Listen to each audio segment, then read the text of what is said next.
public regarding artificial intelligence and generative AI. Her motivation is that we collaborate and share, and we are better able to manage industry expectations and results. Dr. B's teaching and professional work spans over 3 decades. She flows within 3 fields: law, criminal justice, and psychology. Her experience in program administration includes her previous role as area chair for 2 colleges at the University of Phoenix. In her role, she stood as a facilitator for professional development for both professionals and faculty. She has managed the Large County Shelter as mental health lead during the Katrina evacuation effort. Within that capacity, she managed volunteers, nurses, and thousands of shelter residents. During the COVID pause, she was a trainer for volunteers who were working and serving the 1,200 teenage boys who arrived from Central and South America and Africa. Currently, she is an international fellow with the District International and Global Learning Program. For over a decade, she co-founded a few academic programs at a local college, including the Peace and Conflict Program, the International Program, and the Environmental Committee. She is a curriculum developer and curriculum mapper. She has been an employee development facilitator and understands the need to develop our learning as we progress as professionals in our various industries. Other than her teaching, she has been a practitioner in the fields of mental health, law, and criminal justice. Brenya received the Honor United States Presidential Award for Lifetime Achievement. Today, she shall share her knowledge regarding artificial intelligence and how it impacts our industry. And with that, I leave you with Dr. B.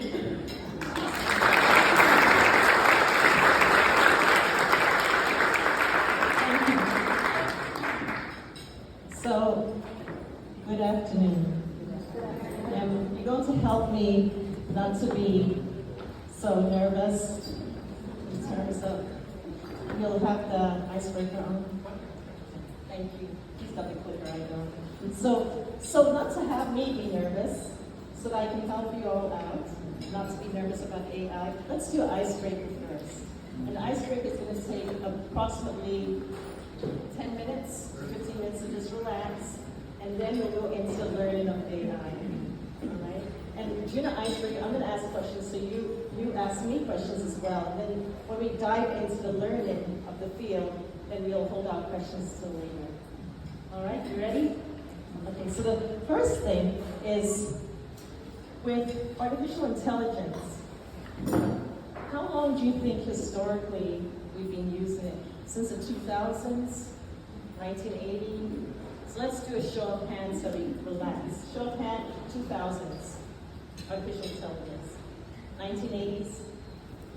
Yeah, that's close. 1970s? All right. More recently, like around 2020?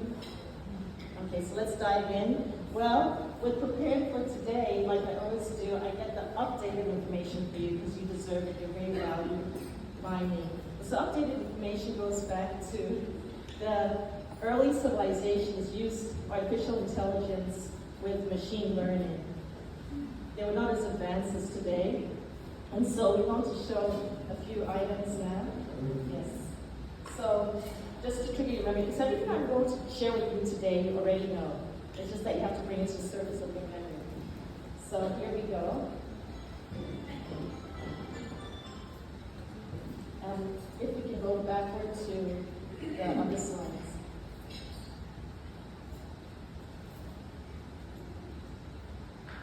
The cartoon slides.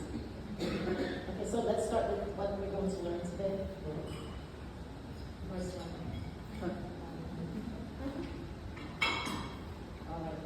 So you're going to learn for your CEUs today these 3 aspects. So that's important for you. You're going to learn how to name one way in which you can leverage generative AI in your occupation.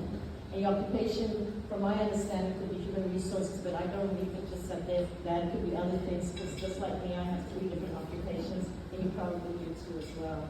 So then the second one is you're going to demonstrate an understanding of the state of artificial intelligence today that impacts best practices in your human resources industry by the end of today. And the third one is you're going to name AI tools used in the different services within diverse professions within the organization. Because of course, HR is the most awesome field because you are managing diverse professions in the same industry, the same corporation, right? So now we dive into the icebreaker, which is the logarithm. So remember this? By the way, how many of us remember this? Oh, you see, look around. Count us. Now name it, and maybe more. Put your hand up. How many of us remember the name logarithm slide rule? Okay, so that's good. That's good. Because that's what we always use to do math, right? To dive into geometry and logarithms. We use the slide rule.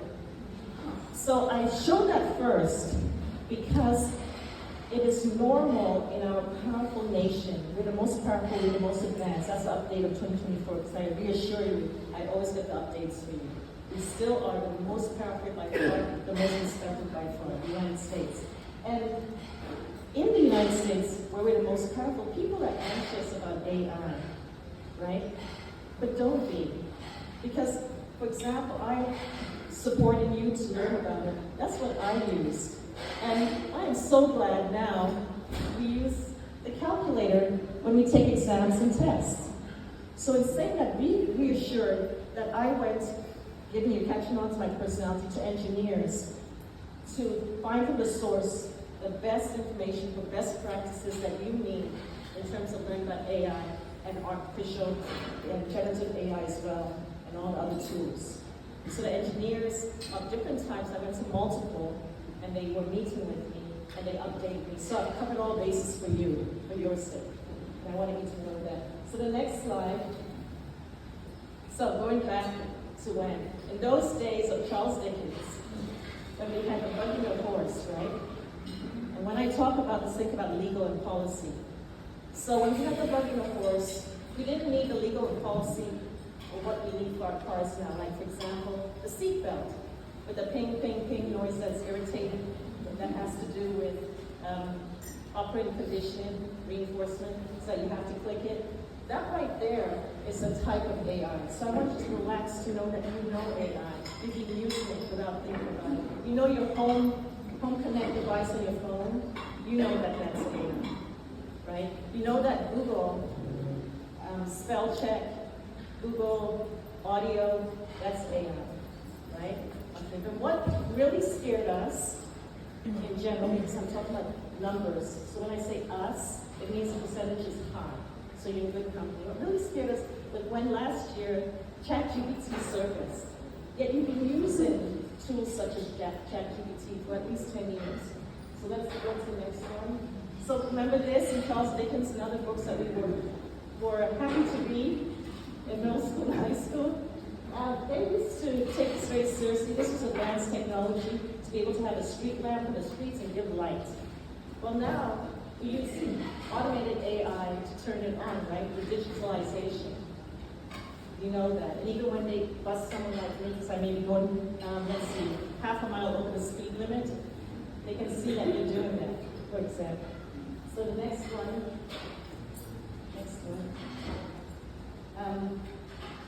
So then we go to Sophia. Yes, let's do Sophia. So now show of hands. How many know about the robot called Sophia? Keep your hand up. All right, good. I'm glad only two of you know because this is going to be fun. If all of us knew, we could skip it. But only two of you put your hand up. All right. So let me tell you a little bit about Sophia first. So Sophia is the robot's name. But Sophia gives us knowledge about the robots. So when we use the word Sophia, we're not talking about her. We're not talking about one thing. It's all the bots, the robots. They could look like me. I could be a robot, you wouldn't know, and I'll explain why. My son, for example, has a PhD in material engineering, right? And the material engineers know about materials. So now we're going to turn this on, take a look at it, and I'll talk a little bit more about that. Because we are much more advanced in the field of AI and have been using it for more than 10 years. I've been briefing on this for more than 10 years. So you're going to relax and realize all is good. Don't worry.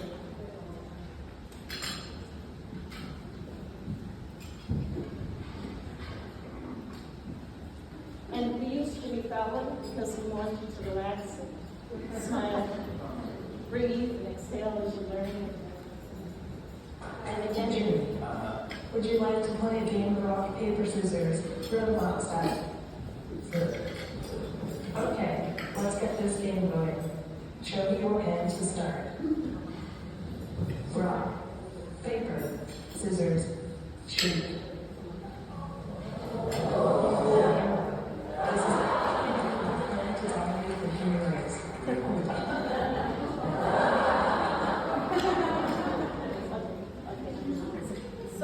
So with Sophia, 100%. This is old, what you saw. 100% she could sit in the audience right now and you would not know it's a robot. And she could be of any background culturally and you would not know. Sophia, remember, could be a he. Sophia is not gender defined. And I'm speaking truth to you. So relax that maybe one of the people in your neighborhood you thought was more the lawn was actually Sophia in other words.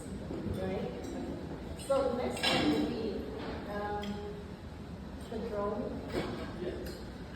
So here's again participation. I have a question for you all. I just have 2 more questions for you all, and then we'll dive in. We know about the drone. We know that our young kids or yourself began to look at buying the drones. The price of it had gone down at different places around town, around Texas. And that was about, I would say, 8 years ago, correct? So in saying that, this is the question. How long do you think the drone has existed? Because it's a household word now, as of maybe 8 years ago. So 8 years ago would be in the 2000s. So calculate, did we design and develop the drone within 2005? Show of hands, 2005. I'll be like an auctioneer. 2005. Okay. So then how about in the 2000s? 2000s? Anyone else? Okay. 1998? The drone? 1990s, show of hands. Everybody participates. Everybody feels like they are together as one. 1990s. Okay. So your table, 1990s and 2000s. 2000s. And so all of us, 1980s, 90s, 1980s, include that. So, thank you. Is that better? Thank you, Sean. Great, I will. So now you can really hear me. Okay. So how about the 1980s, the drone? Because that's a long time ago. Earlier? Okay, so 1970s. So many is still not relaxed and not participating. Well, it's 1957. So how did I know that? Ernesto, where are you? Ernesto and I were together at the University of Phoenix when I was area chair there. And one of our wonderful colleagues was the first engineer, so let's be proud of our nation, in the world, not surprised in our nation, to work on the drone. And now what I'm about to share with you won't surprise you. It was at Lackland. First engineer to work on a drone, 1957 at Lackland. However, the drone has advanced, the technology has advanced, now it's automated, right? So I hope that relaxes you, that when you leave here today, you're no longer fascinated by our younger people, like our grandchildren, when they say to us that ChatGPT is awesome. They'll be like, well, I've been around a long time, and I know more than ChatGPT. Okay, so now the last thing I'm going to show you is going to its known that the COVID, well, Isaac asked me, wait, how many of us like science fiction? Show of hands. Again, okay.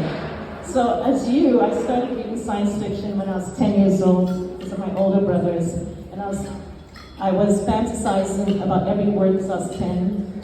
So at 10, I was interested in AI, and so were you who put your hand up. So you were interested in AI when you were younger. That's what science fiction is about. And it goes deep. Now, for others who don't know Isaac Asimov, he's an example of the fiction writer, but guess what? He was a scientist, a physicist.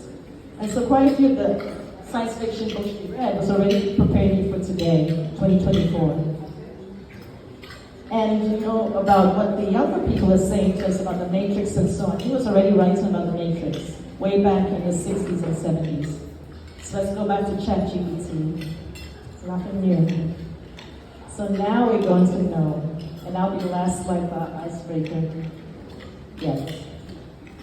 So with NOEM, N-O-E-O-M, another phrase for this, the one-line city. How many of us know about NOEM? Show of hands.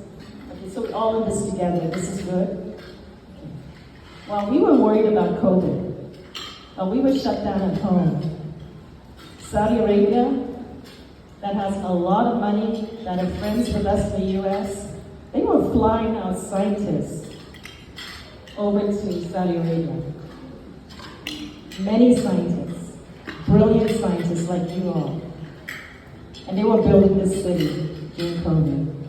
It's a futuristic city, and I'm bringing it up because in your downtime, this weekend or next week, you're going to have fun with everything you've seen on the slides. You're going to have fun looking for Sophia. There's a lot. You're going to have fun to look at what NOEM looks like now. It's an amazing, amazing city built by the most brilliant of American scientists and so on. Similar to CERN. CERN's been around for what, about 20 years? 20 years or longer, and the most brilliant scientists around the world are there. And of course, as you know, most brilliant scientists, most always are in the US. Okay? So it's good that we're here today to catch up with that. It's good that you're learning the names of these things and maybe writing them down so later on you can look it up.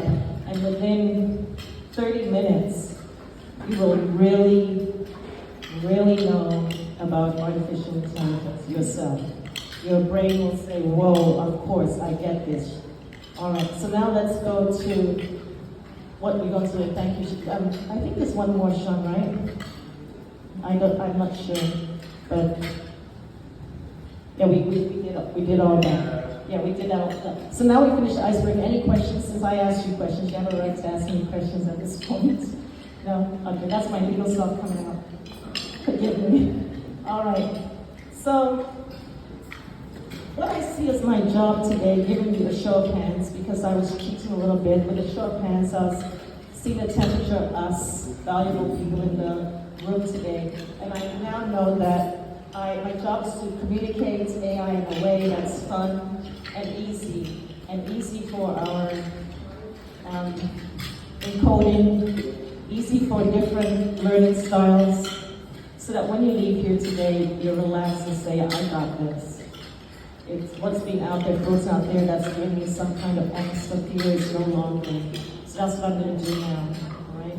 So we know that we've heard of the phrase generative AI, right? We've heard of the phrase AI in general. So let me tell you the difference between the two. So AI is different from generative. AI is artificial intelligence. And guess what? You've already seen it in the cartoon form. You already looked at it, you laughed. That's the broad field of computer science that aims to have intelligent machines capable of carrying tasks that will support us. Now I'm going to help you with this. How many engineers are here? Engineers? Okay. So you'll appreciate this. So my husband's an engineer, and so I know. And I wanted to be an engineer when I was reading Isaac Asimov, so you'll appreciate this. That the engineers know that computer science right now is in leaps and bounds of escalating artificial intelligence, and that us people who are not engineers may have secretly thoughts of AI replacing them, or at dinner tables like Thanksgiving talking about AI replacing them. That 100% the engineers know is not true. That 100% is not true. So the best example I'll give you is, for example, you may have seen on TV, local news, Amazon, which we love here in San Antonio, gives our people a lot of jobs. and Amazon is replacing people. That 100% is not true. It's not going to happen. So we're going to explain it this way. So let's visualize Sophia, who now looks like a puppy. Sophia looks like a robot, because they want you at Amazon to see her as a robot. She doesn't have flesh on. Let's visualize her. What is she doing? She is stocking the shelves. So then what is the human being doing? The human being, which is you, with your incredible, valuable skill set, you get more efficient because you don't have to stock the shelves. Your skill set that you studied, and say our students at HEB who finish high school, they're freshmen at UTSA, so I'll include them, they're 17, 18 years old. They as well, you as I, as an engineer here, now can use their skills and their efficiency because they don't have to just do physical lifting. However, this is where we come to this point, particularly for the younger people in our audience and particularly for your children and grandchildren. It's too late in our nation, the lead nation, the most powerful nation, we'll come back to Saudi Arabia. It's too late for us to say, we'll join the conversations and believe that AI is taking our jobs. It is not true. So your children, grandchildren, younger people here have to, mandatory, have to continue studying AI to be able to be the efficient human being you are and not use the logarithm slide rule that I've had to use. That's all it is, to use the calculator. And you're already doing that since elementary school.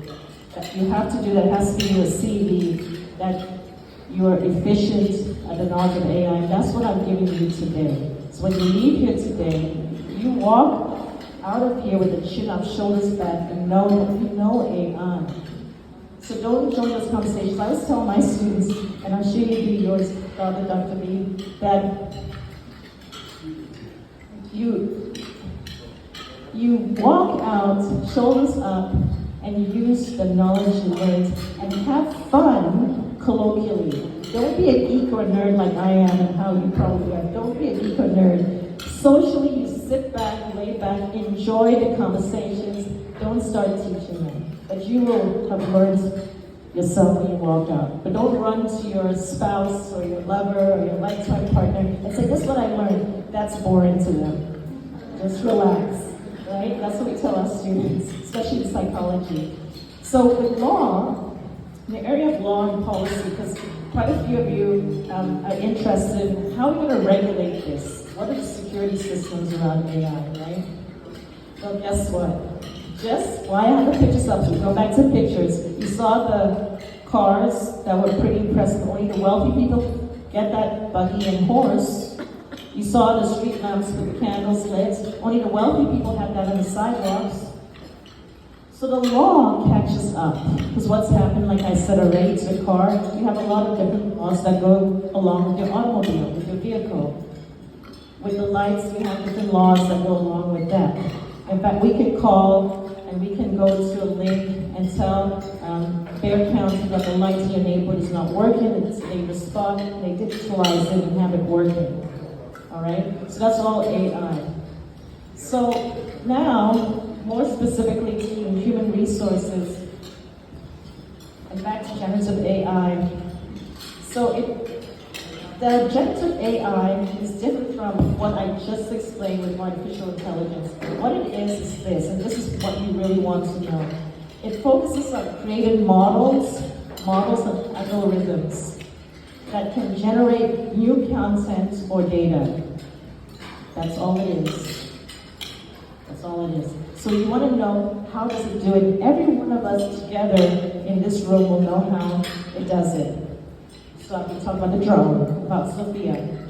That's artificial intelligence. No, sir, artificial intelligence. Generative AI has just taken the algorithms to the data, like Sophia does, by the way, and has tokens. We all know what tokens are. So let's think of the tokens that we give our kindergartner so that they feel happy and reinforced. It has tokens that it matches with the data that you place in there. So let's think about the data. Because I'm looking at chandeliers, this beautiful place, I'm going to talk about, say, a wedding. So you want generative AI, which is what ChatGPT is, which you've been using for years anyway, is that the vendor, the provider, ChatGPT, just rushed before the others to make some money, eventually. So the wedding. You ask, what color would be best for my family? And this is a photo of my family. So then it gets a little bit confused. So it doesn't take 2 seconds to give you the answer. It takes rather 20 seconds. And what it does, as the engineer knows, it goes into the database of the World Wide Web. Just like when you turn your computer on, when you turn your Wi-Fi on, if you have G5, it's that fast. That's how fast it is. And it places the algorithms, tokens, on information of what? Your picture, it even finds pictures on Facebook. I'm going to talk about Facebook. Pictures on Facebook, it looks at colors, it calculates it quick, which is what Sophia the robot does in real time. She's just like that, generative AI. And then it comes up with words and phrases directed at specifically your family. So the next step it does with this software, with this AI app, called ChatGPT that we're putting out here now, is then it asks you a question. And it says, is there a particular size you want for the clothing your family's gonna wear? Because it saw, when it was placing tokens everywhere, that wait a second, people wear clothes and colors, but what's the size? Is it size petite? Is it size 6? Size 8? What is the size? Is it size 12? And so then you say, that's a good question. It's making you more efficient, because you already know this. You understand? You human being already know this. But it is going according to you, and it will always go according to you. It asks you a question. You say, oh yeah, I forgot about size. Okay, go ahead and match the sizes of the photo. And it does it within how many seconds? Less than 20 seconds. Because it already asked the question, so it can do it in 5 seconds. Make sense? Are you all okay? Okay, so that's generative. So the word generative, just think about yourself, your generations. The people in your family, your neighborhood. It generates the new data, but it doesn't generate in the sense that it's working overtime. No, it's lazy. It generates it in terms of the tokens and algorithms that you, the human being, puts in to then connect all over the world what your answer should be for the human beings to be more efficient about the wedding. Okay. So in saying that, there's a caution. I'll tell you what the engineers who have researched it said. The caution is this. It's not human. So it doesn't have your skill set and your smarts and your IQs. It just doesn't. It's not as smart as you. So it makes mistakes. And it cheats. 100%. But it cheats really well. Efficiently. So when you read it, you think that's the correct information. And that's where you may slip up. And that's why we need your brain and your efficiency to check out what it sent you. So it may say, well, you know, the people who have the clothes and the color of the clothes for your family's wedding, most of them live in Katy, Texas. So the wedding's going to be in Katy. And meanwhile, you're like, no, Bear County. And no, most of them not in Katy. This is the most dominant force in my family. Lived in Katy 10 years ago. That's a big error, which will guide you to. So in the work you do, it will make those kind of errors. Second thing, because we are the most powerful nation, because our military is the most wealthy industry in the world, which means that our military does the most research in the world, and our universities. What happens is that AI goes to mostly English. 100%.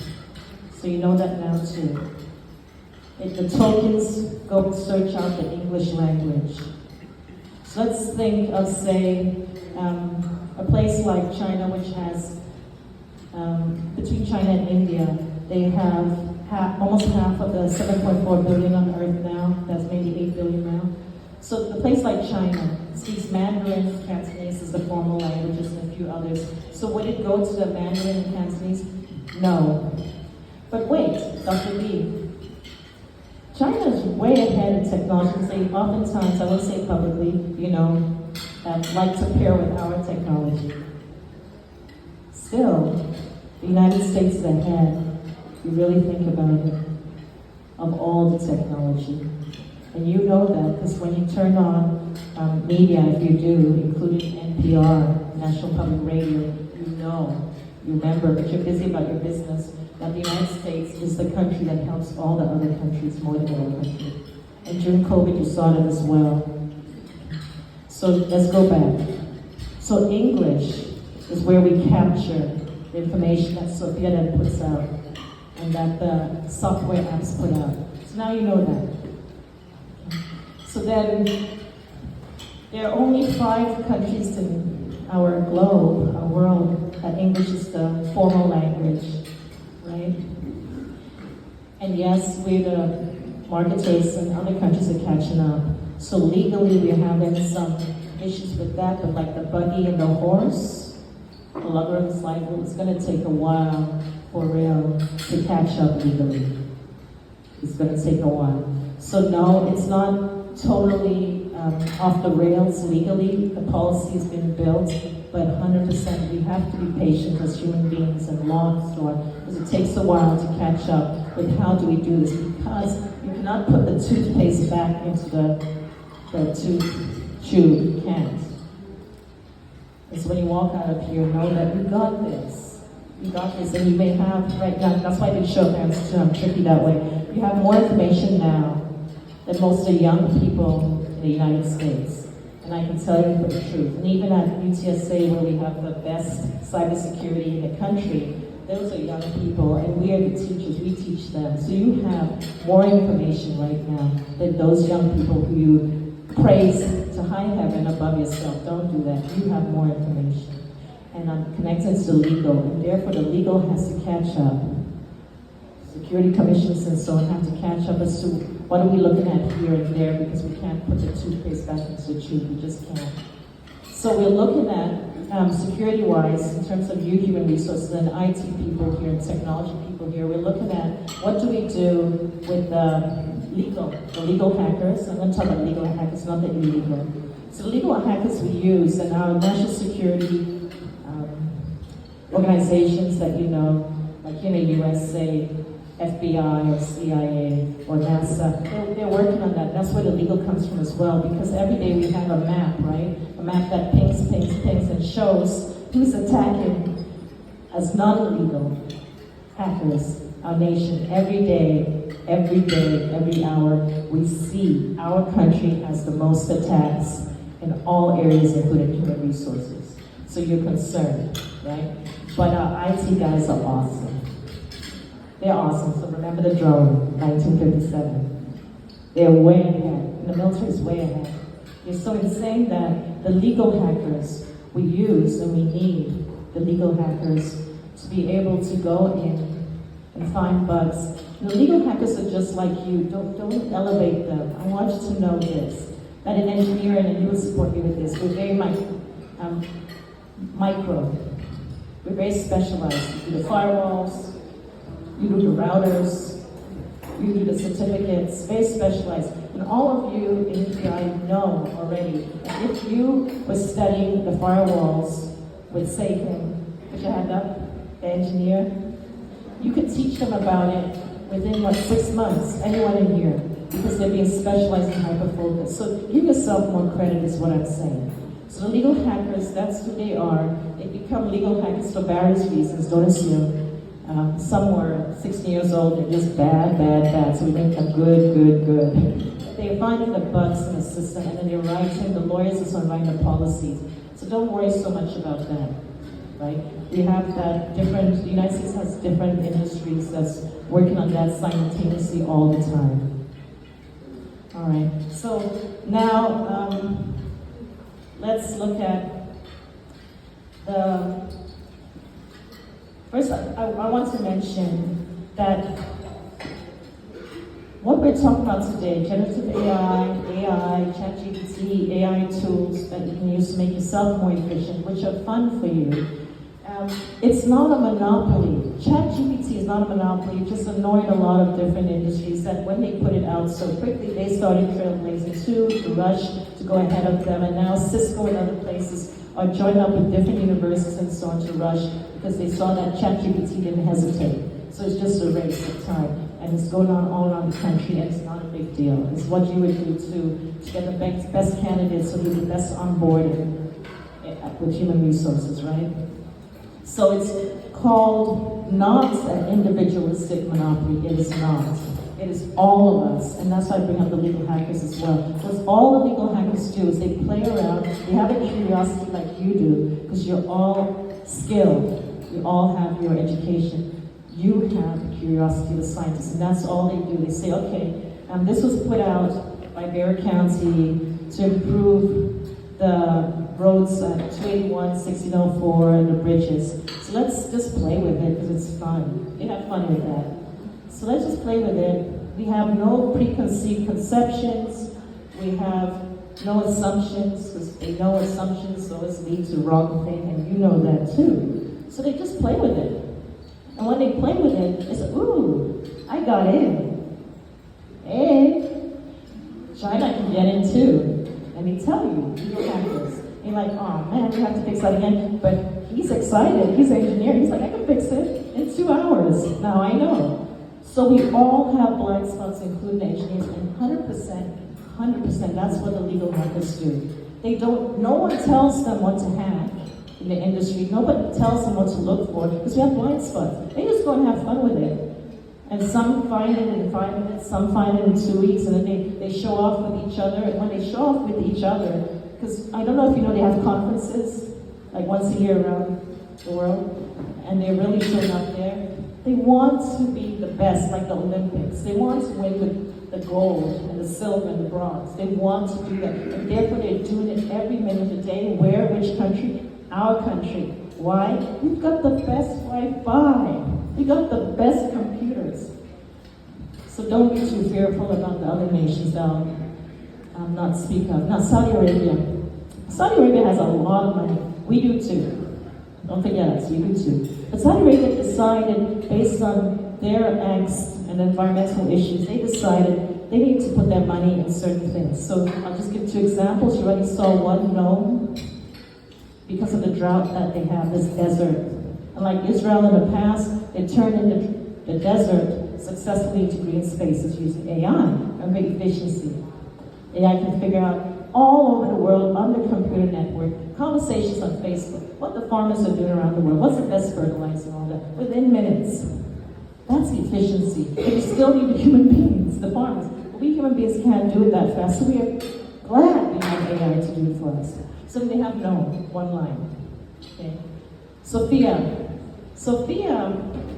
she is scary because she, just like I taught you already, you already know the answer. I'm just going to rehearse it. Sophia is just a computer like the one you hold in your hand, your smartphone. That's all she is. But she's got the best engineers who are specialized like you could be if you spent all your time on one thing, the firewall, or the certificates. And so she goes fast and looks up the answers. And what people are fearful of is, can she create a bomb? Yeah, she can. But so can you if you have the time to do it. So don't be fearful, because the efficiency of it is what I've explained in terms of the human factor. We are the ones in charge of keeping us safe, and we're doing it really well in our nation. I gave you examples already which you've memorized and you already knew before I told you. I'm just helping you to remember what you know. We have the national security agencies with lots of wonderful people getting paid very well to do just that. Okay, so moving along. There's C3, generative AI. So I'm throwing out something else at you. So you memorize AI, generative AI, and now C3, generative AI. So what that is, it was developed by what you've heard on the news or your YouTube, OpenAI. So OpenAI is called Clip Contrastive Language Image Pertaining. pre-taken. Sounds like big words, but I hope you see today, it's not big words, you just need time to relax and look it up again. It's exactly what you've seen today. So that's C3 Generative AI, and it's a deep learning model. This is a learning model that's been used all the time, has been used, like with your home Connect, and it combines vision and language to understand and generate images. So let's go to maps. Same thing that the maps are doing when you send a little red dot to your cousin 3 times removed to get here in 5 minutes. The highway traffic, what helicopters use. So it's creating again visual with language. We've already gone over language. First of all, we know it's computer language, but English, right? As well, but computer language. So it's trained on a large data set of images and their associated text descriptors. So that's where mistakes can happen, and a human being's 100% needed, and do that to check that. So it's been used, C3 Generative AI, in many applications, such as creating artwork. And the artwork is awesome, isn't it? When you see what they can do to your face, it's just fun. You stay up till 2 a.m. trying to see what they can do to your face, right? How do you look like when you're 100 years old? Nah, that's not me. Yeah, probably will be. It's generating visual concepts and assisting in creative projects, right? So let's go back to what you're supposed to be learning here today if you see you. Name one way which you can leverage generative AI in your occupation. 2, demonstrate an understanding of the state of artificial intelligence today. You got that. You got A+ there. That impacts best practices within your human resources. And you heard me name onboarding. How about looking at resumes and CVs? How about finding the most efficient, best practice employee for a particular industry in your industry in a way that you can rest and not feel like you have biases, because it does do that well as well.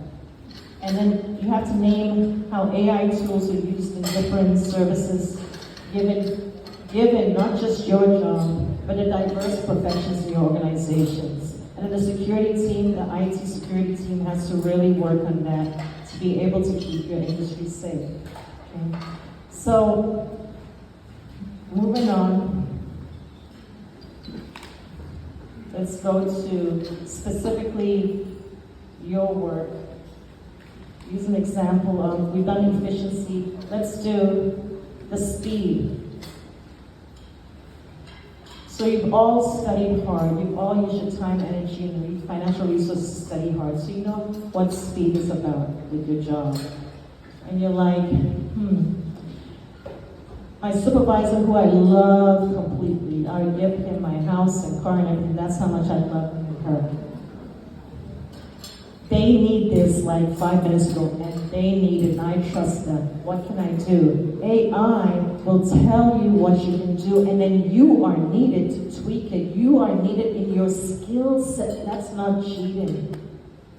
100% that's not cheating. That is a tool like what? You'll never forget the logarithm slide rule that I used to use. You'll never forget that because I used to use it. That's all we had. You did not have calculators. So you remember that it is not cheating to use a calculator today.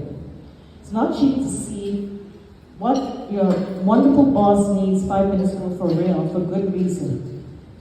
And then your skill set looks at it, tweaks it, and makes it efficient for your particular project as the lead or as the assistant. That's what that's about. So don't be afraid of that anymore. Employee onboarding and training. So AI-driven platforms personalize the onboarding experiences. It has the blind spots that the best of us who are here in this room have your blind spots. That's what a blind spot is. A blind spot you don't know you have it. And all of us probably have similar blind spots right this second about onboarding. So AI gets all the information for you on the best practices of onboarding. And what do? You tweak it. Make it more efficient based on your skill set. It cannot do that and will not do that. You do that. The human being is valuable. And so then you're just proficient in your job and you're helping out more. You no longer say to that leader who you love so much, you give them your house and your car, you no longer say, are you serious? You needed 5 minutes, so you say, I got it. I got it. Because when AI gives you the onboarding experience, then you tweak it quickly in 5 minutes, because that's who you are. Okay, does that help? So talent acquisition, the same thing. You want the best talent. Are you working in HR for the FBI? Are you going to just look in Bexar County for the best talent? No. And for lots of reasons, no. So what you do, AI will find it for you in how many seconds? About 20 seconds. And then what do? You have to vet it. So you're more efficient and you are more relaxed. And don't we in the United States, the most productive nation on earth, don't we need to be more relaxed and use what we're trained to do to be efficient and proficient? You're not going to be replaced. No, it's not possible. That's a fallacy. Yeah, that's right. So then with recruitment, with employee performance management, so AI algorithms with performance management, this is part of your CEU, so you memorize this and write it down secretly. AI algorithms can analyze performance data, feedback, and metrics to provide insights on employee performance, identify areas for improvement. So of course that causes us employees to be nervous. I think I'd be looking over my shoulder. Hello, they already are. But this is more efficient for you too, because what helps is that if they're looking over my shoulder, I want to be better than I am today. Growth mindset, which is what HR always teaches us, growth mindset. We all have that down pat. And so it helps faster. Instead of looking over the shoulder of an employee 20 times in a year, you look over the shoulder for 5 minutes one day with AI's help. They're more relaxed. And then they know it's not a secret. I'm no longer using a slide rule. I'm using a calculator. What's the big deal about that, right? So I hope I'm relaxing you. How many minutes do I have left? Do you know? Does anyone know? 30? 13. Are you kidding me? I've bored you that much? 13 minutes? Okay, I gotta hurry up. So, training and skill development, gamifying. Those of us who like games, I'm not gonna ask to show hands because I don't want others to see you put your hand up.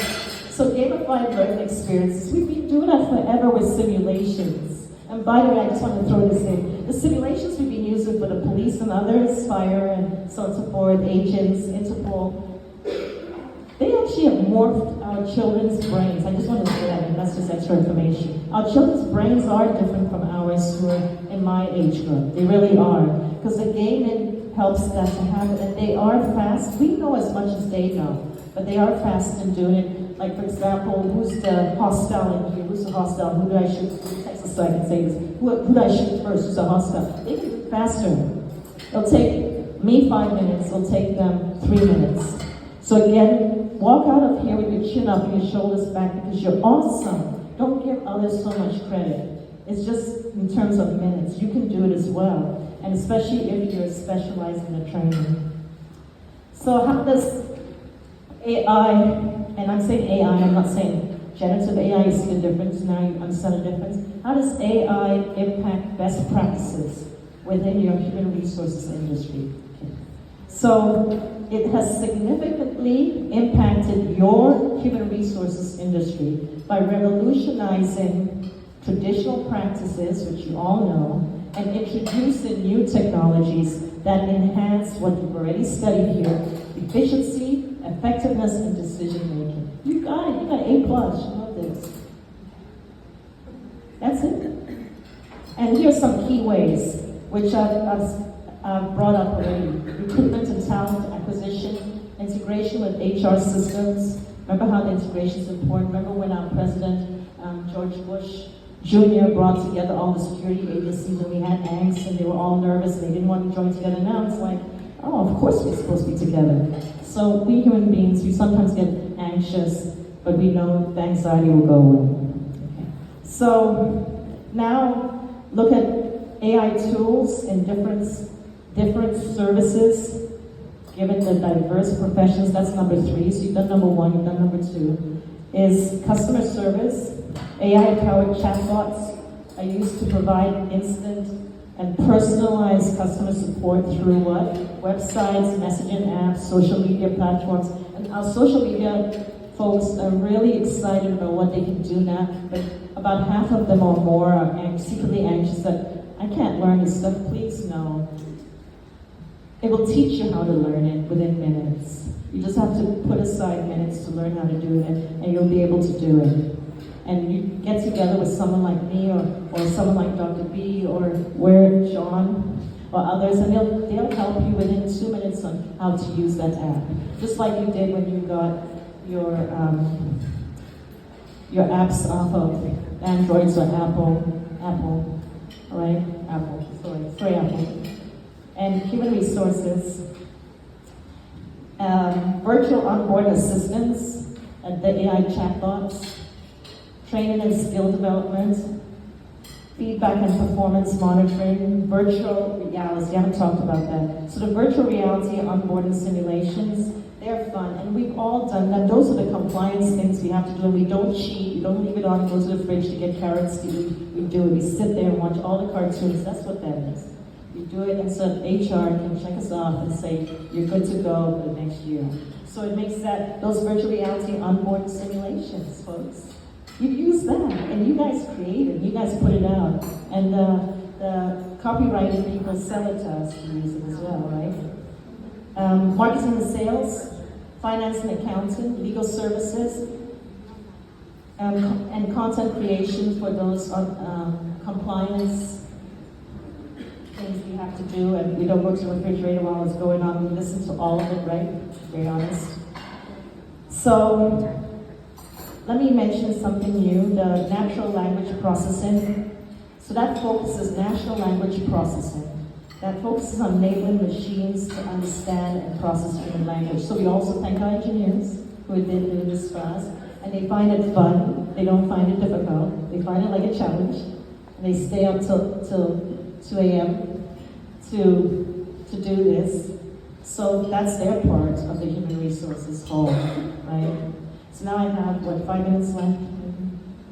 Too much? 8? Okay. Should I go on? Are we tired? No. Questions? The 8 minutes for questions? Oh, I didn't realize that. I thought questions were going to happen. Please, questions. We do actually incorporate AI into our HR now. Do you know if there's any case studies or laws being passed on the doctor right now in regards to, like, I know right now grandmother has a big lawsuit regarding plagiarism because of colleges and they correct all of that. So we do spot check, we do look at, the sources, we ask for citations. It does make process easier, but I was wondering where the legality of, copyright or even case studies to prove that, hey, this is an applied theory that will work in your workforce. Okay, so what we're doing with that, we don't have the formal legal for that, but what we're doing is we're in academics and in industry, we're sharing the disclaimers. You have to have disclaimers embedded within your employee onboarding and so on. For us, I'll take academics. So they're embedded in our syllabus, and at UTSA, how I helped UTSA with that is I got the language. So this is how you do it. I got the language, which would be like case studies in law, right? From different universities, which are very similar but different, right? And so then the language is put together to make the best practices for UTSA. That's an example of what happened. So I'll tell you how it played out. Should I give you an example? Okay. So I'll give you a fun example, and this is public, so I'm going to tweak it in my mind while I'm looking at you. So my syllabus has the AI, no use of AI, but then the provost asked me and a few others to see how it works if students do AI. So for the last module, like module number 13th week or 14th week, I have that, and students have fun with it. Which, by the way, the students have informed me, many students, that they started using AI freely with no sanctions in high school. They may not tell their parents that, so now you all know. So by the time they come to university, they've been using it already without any sanctions. So this is a sanction that says you're not permitted to write your paper with AI and so on, close to a point, because you need critical thinking, blah, blah. So this is what happened. 2 students, last semester, so this is real updated, December, when papers are due. One I asked the question of, in psychology, I'll change the actress's name, but someone might say, let Paula Abdul, but she doesn't have it. So I didn't use her, but say someone like that. So here's a video on Paula Abdul. She has bipolar disorder, which she doesn't. And this is the textbook that you've studied, the chapter you've studied about bipolar. So apply from what she's saying, because she's not a clinician, she's not mental health, but from what she's saying, what you've studied in the textbook. So I'll tell you what the answer was. It was the funniest thing. The answer was, again, this is Paula Abdul, though it's not her. Paula Abdul is an actor who has the paparazzi always around her. Therefore, she's very stressed, which is very sad. Because stress is not good for anyone. Oh, that student was busted. So what I did was, in the syllabus again, it says that if AI suspects, engineers say that the plagiarism part of AI, which I'm glad you brought that up, because I have to address that, remind me, because it's not efficient yet. Totally not efficient yet. So he was busted because of what I've written in the syllabus. And so it says, I will be talking to you if it seems like you used AI, which is hard for us to, we don't want to upset any human being. So I said you have two choices. One, after he explained, yeah, my bad. He first said, my bad, I did it. One, you receive 0 points, or I'm reporting you to ethics. He chose 0 points. The second one did it twice, and the paper had that shadow, that copyright shadow from the AI. So I said the same thing, okay, I let them talk, you just let them talk, you listen, you thank them for being honest, and then you say, did you know that we have the shadow we can show you that says AI wrote this? And then they said, my bad, and I said the same thing. Two things, one, you get a 0 for this, or ethics, right? And you know ethics is still working on that. But then, that same student had done the same, similar to the Paula Abdul one, where it would have nothing to do with the content, nothing to do with the study, and was crying. So I let that student, based on the flexibility, to rewrite it within a number of hours. Just hours, not a day. And now it's time. Wow. Okay.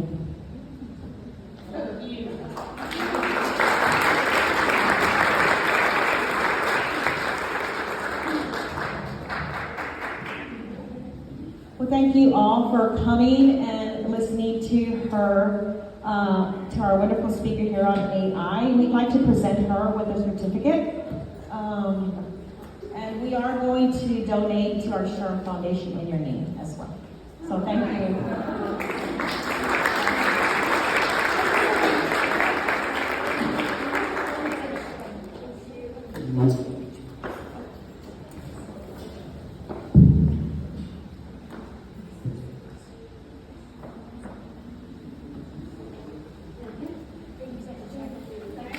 Okay, thank you so much. This concludes our event for today. Thank you all for coming. Please come back to future events. We'll send out a survey so that you can collect your credits and